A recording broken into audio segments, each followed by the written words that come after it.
Welcome to BookWorthy, where we talk about the heart behind the books your kids are reading. Today, we're talking with the lovely Kat Kronenberg. She is the author of the 4-book Live Big series. These include Dream Big, Love Big, and Think Big. And her latest addition to this series is Live Big with Catch In. All these books seek to help kids learn the life skills to help them be stars of their own story. Welcome to BookWorthy, Kat. Yay! I'm so honored to be here, and I love that you do this whole series for books, so thank you. It is a pleasure. I think we talked a little bit before we got started that your name came across my email. I'm like, wait a minute, I know these books. And I remember reading them with my kids, and I went in a wild goose chase to find them. And apparently I've donated them to a library. So someone else is enjoying them right now. Good. Well, I love that you shared them with your children. There's nothing that makes me happier. It is the joy of children's book writing for sure. Well, to get us started, we have to do our random question of the week. And This week is, what food do you love that a lot of people might find odd? One of my favorites is probably coffee ice cream. Coffee ice cream. That is an acquired taste for sure. Yeah, I love coffee, and I even love at night coffee ice cream. So that is a favorite food group for sure.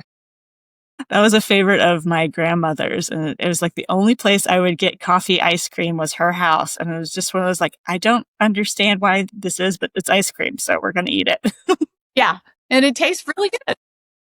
Too fun.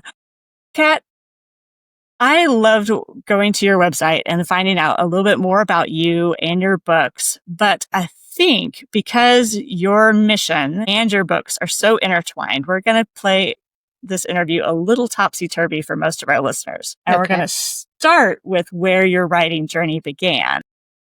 Okay. I would say the best way to kind of quick bullseye where it began is I've had kind of a hard childhood where I didn't have life skills or direction on how to get through hard time, buried a brother or sister, blah, blah, blah. So how do you get through the hard times? And I fought and looked and tried a little bit of everything, and always secretly had the prayer is, how can I use my life story to help others? And literally at a symphony with my husband, I had my eyes closed.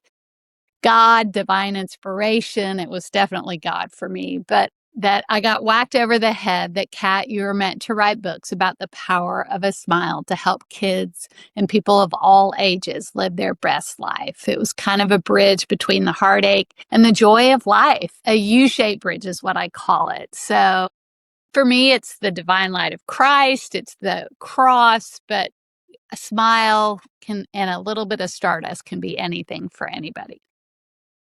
I love that. And there's such a strong message of that hope and joy throughout your website, throughout your books. And you do keep it very broad and open to any audience. And I think that is, what draws people to your books is because we do have that desire for the divine in our hearts, no matter what we truly believe. But you have kind of a name to this, which comes out here in this newest book. Can you tell us a little bit about Catch Him?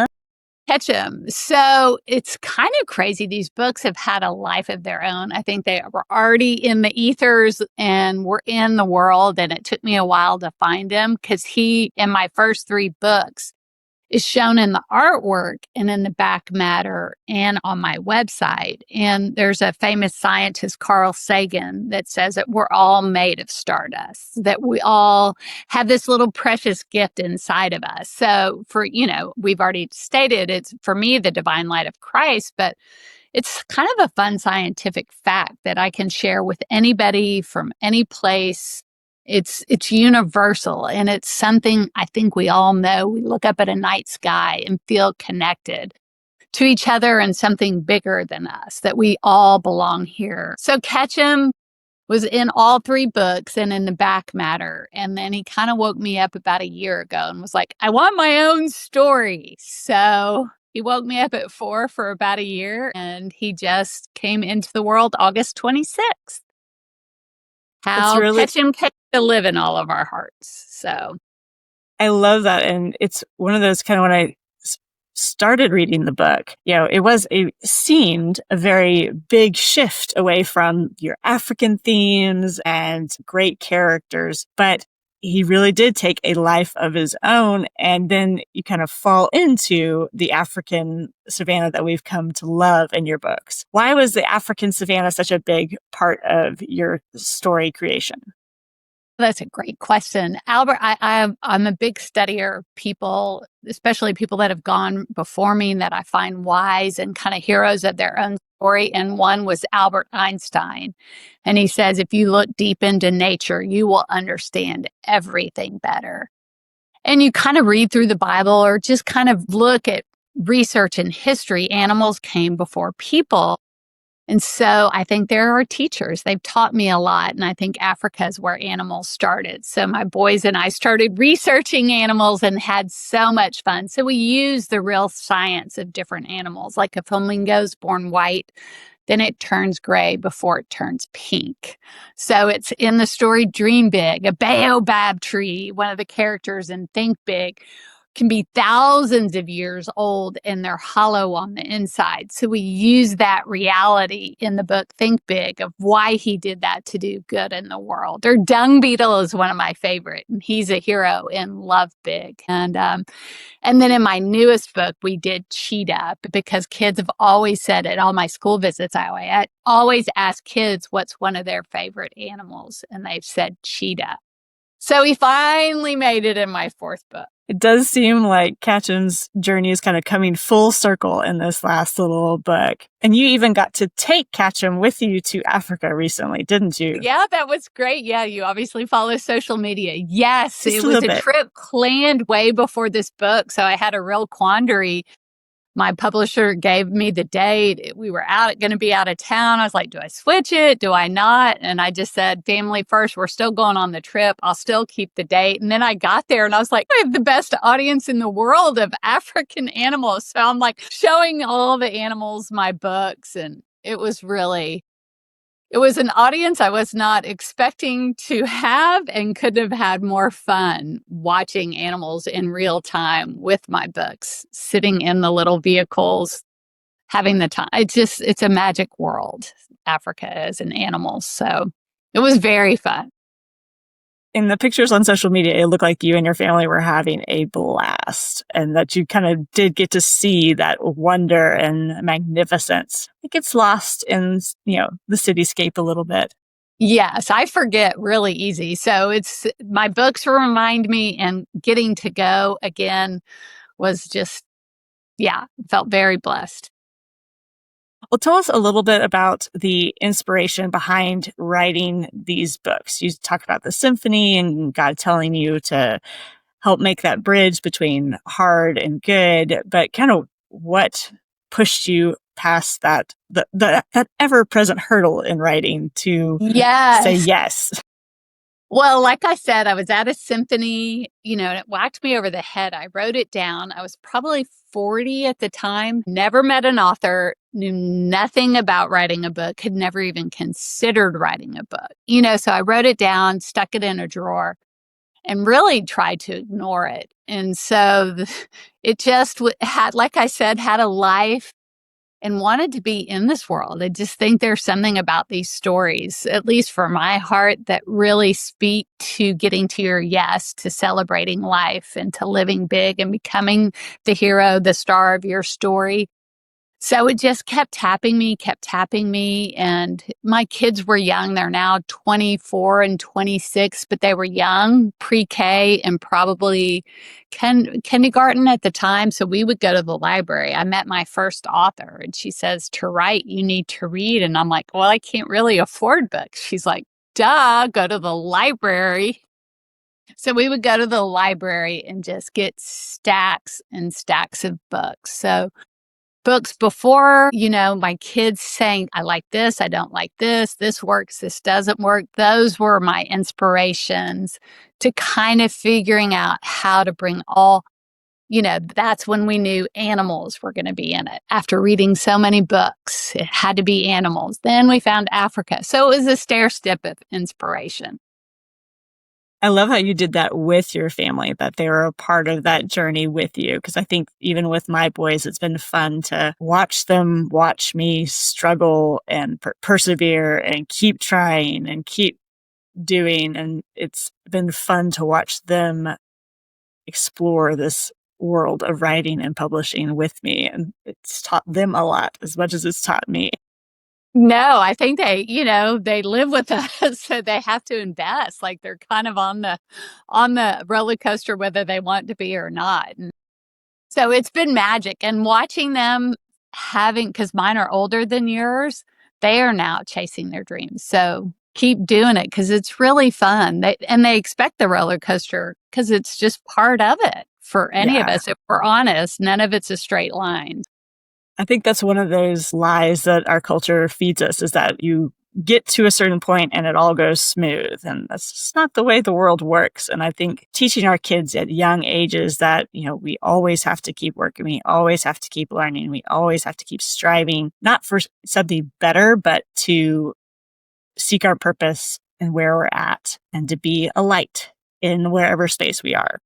Yes, very well said. Well, what is your favorite book? Of my books or of books in general? Let's see. Good question. Make it topsy-turvy a little bit more. How about let's go big to what is your favorite book that's not your own, and then we'll find out about which one's your favorite. But one that just came across my plate was, C.S. Lewis. C.S. Lewis is forever one of my favorites. All of his books and the Chronicles of Narnia, you just can't go wrong with. And with the animals, yeah. There's just something about I call my stories mythological fables. I don't know exactly what he calls his, but uses fiction and animals and magical worlds, and it just speaks to you. It kind of lets you use your imagination in the story. And mine are kind of clear and concise, but there's some imagination that gets to feed in there, which I think is where a lot of power in these stories lie with kids. So he's one of my favorites forever. Mine too. It's one of those we could all aspire to be a writer of such Caliber. Caliber. Yes, that's the word for certain. Well, what is one of your favorite of your books? Well, I was just recently asked that question, so that's why. And I told somebody that was interviewing me about it, I go, don't tell my other books, but this one's my favorite. Don't tell him. But I do, because Ketchum kind of eluded me. Like, is he a smile? Is he God? Is he energy? Like people are like, well, who is Ketchum? Like, how do you define it? And so to actually feel it, write it, find it in an actual book for me has been really magical because he has so many layers and he's such a powerful force in my life. Like I sleep with my little Ketchum. I think he's so cute. You can't have a bad day with a little light and a happy smile close to your heart. So he's my favorite.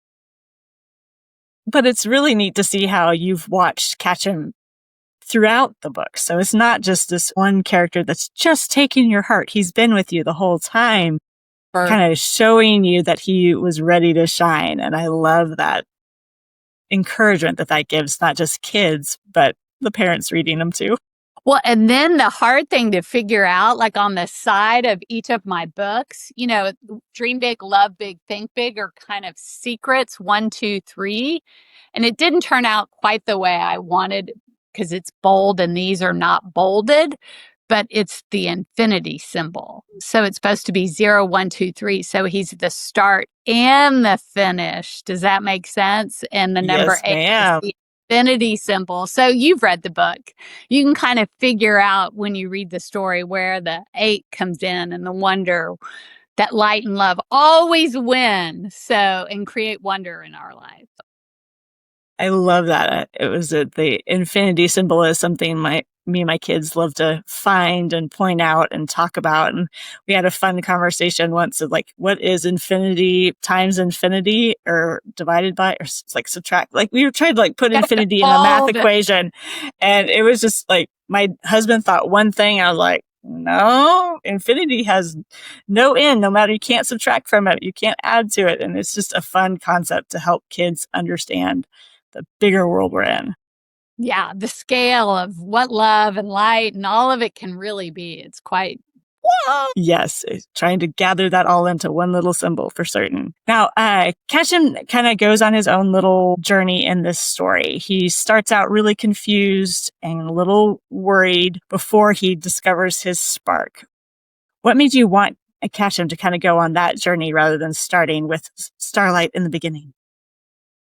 Just because life is hard. Life for me, the whole motivation for these books, I mean, it's kind of like when I do an adult keynote, I really talk about I was old enough. I was 14 when my brother passed away, or 15 when it actually happened. And I was old enough to know I didn't have the life skills and could watch my parents kind of shut down, but I had a whole life ahead of me. So it felt like when I talk about it, like being thrown into a dark room alone, scared of the dark. And so that's kind of how Ketchum starts out in the story. And in the world, like kind of at first there was darkness, then there was light in Genesis. So what was it like for that little light? There was nothing there, and we're better together. So it was just kind of fun to have him start alone and kind of feel the power inside himself and then want to share it. And, so it just was a fun way that I could really relate to my own journey